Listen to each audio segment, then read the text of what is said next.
पवन तनय संकट हरन मंगल मूर्ति रूप राम लसन सीता सहित हृदय बसो सुरभूप। श्री गुरु चरण सरोज रज निज मन मुकुरु सुधारे बरन हो रघुबर बिमल यस जो दायक फल चारे।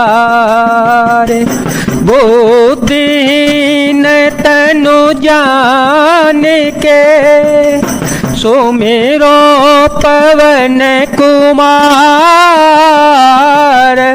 बल बुद्धि विद्या दे हो मोहि हरहु कलेश बेकार।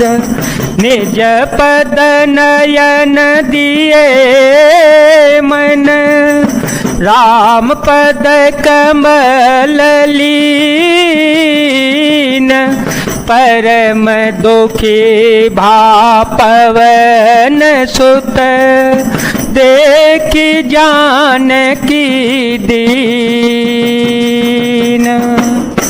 श्री जानकी जी नेत्रों को अपने चरणों में लगाए हुए हैं और नीचे की ओर देख रही हैं और मन श्री रामचंद्र जी के चरण कमलों में लीन है।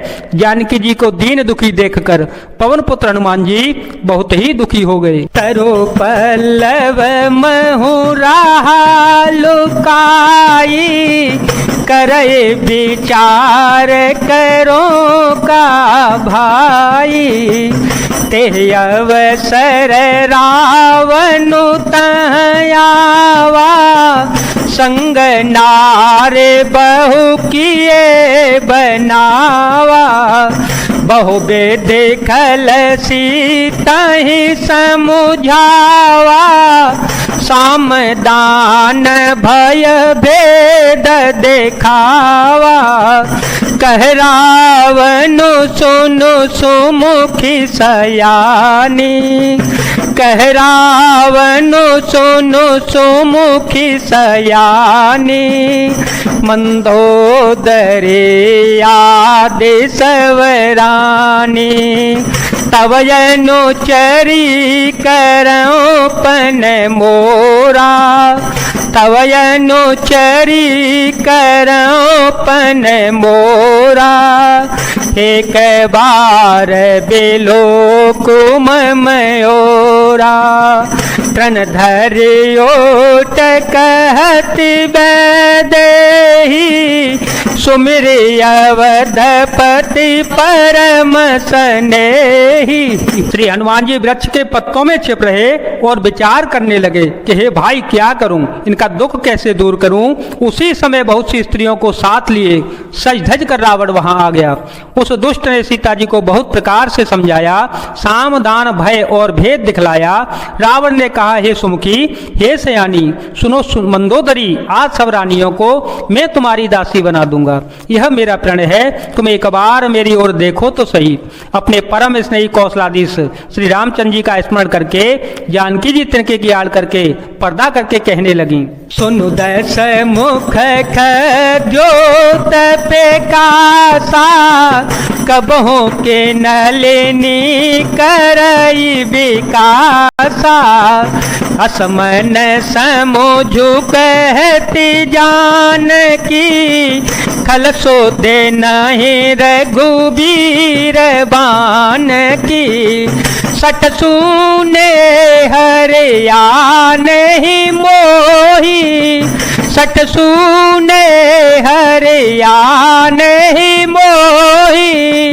अधम नील जला जनहि तो ही ये दशमुख सुन जुगनू के प्रकाश से कभी कमल नहीं खिल सकती है। जानकी जी फिर कहती हैं, तू अपने लिए भी ऐसा ही मन में समझ ले। रे दुष्ट, तुझे श्री राम जी के बाण की खबर नहीं है। रे पापी, तू मुझे सुनने में हर लाया है। रे दाधम निर्लज्ज, तुझे लज्जा भी नहीं आती। आप ही सुनी खद्यो सम राम ही भानो समान। परोस बचन सुनि कारे अस बोलायत खिसियान। अपने को जुगनू के समान और श्री रामचंद्र जी को सूर्य के समान सुनकर और सीता जी के कठोर वचनों को सुनकर रावण तलवार निकालकर बड़े गुस्से में आकर बोला, सीता ते मम कृत अपमान। सीता ते मम कृत अपमान।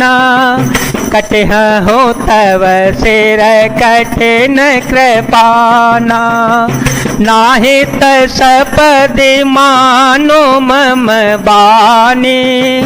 नाहित सपद मानो मम बानी। सुमुखे होते न जीवन हानि। अत स्वर्ग वर्ग सुख धरिय तुलाए अंग। तूलन ताहे सकल मिले जो सुख लव सतसंग।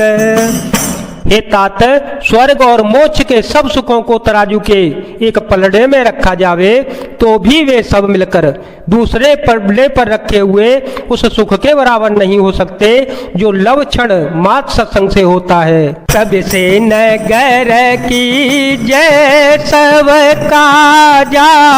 हृदय राखे कौशलपुर राजा। गरल सुधार पुकरहि मिताई। गोपद सिंधु अनल शीतलाई। गरुण सुमेरु रेणु समताही। राम कृपा कर चितवा जाहि। अतिल गुरूप धरे हनुमाना। अतिल गुरूप धरे हनुमाना। कैठा नगर सो मेरे भगवाना। अयोध्यापुरी के राजा से रघुनाथ जी को हृदय में रखे हुए नगर में प्रवेश करके सब काम कीजिएगा। उसके लिए वे सम्मत हो जाता है। शत्रु मित्रता करने लगते हैं। समुद्र गाय के खुर के बराबर हो जाता है। अग्नि में शीतलता आ जाती है। और हे गरुण जी, सुमेरु पर्वत उसके लिए रज के समान हो जाता है। जिसे श्री रामचंद्र जी ने एक बार कृपा करके देख लिया, तब हनुमान जी ने बहुत ही छोटा रूप धारण किया और भगवान का स्मरण करके नगर में प्रवेश किया। मंदिर मंदिर प्रति करे शोधा। मंदिर मंदिर प्रति करे शोधा। देखे जहाँ तहाँ अगणित जोधा। गयो दशानन मंदिर माही। गयो दशानन मंदिर माही। अति विचित्र कहे जात सोनाही।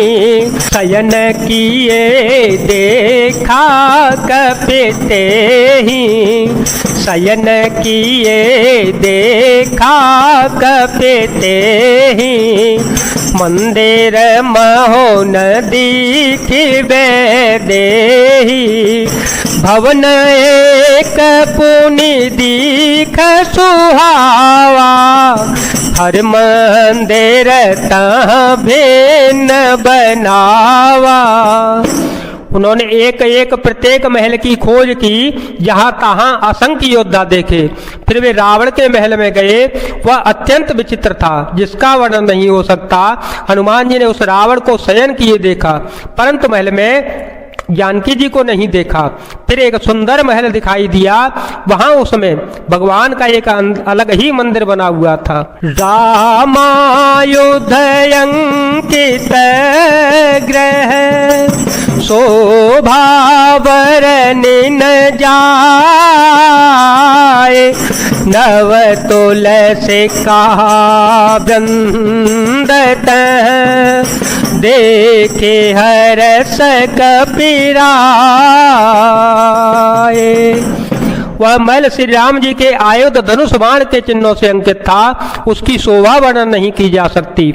वहां नवीन नवीन तुलसी के वृक्ष समूहों को देखकर कपिराज श्री हनुमान जी हर्षित हो गए। लंका निश्चर निकर निवासा, लंका निश्चर निकर निवासा, यहाँ तहाँ सजन कर बासा, मन में हो तरक करे कपिलागा, मन में हो तरक करे कपिलागा, तेहि समय विभीषण जागा, राम राम तेहि सुमिरन कीना, राम राम तेहि सुमिरन कीना, हृदय हरस कपि सजन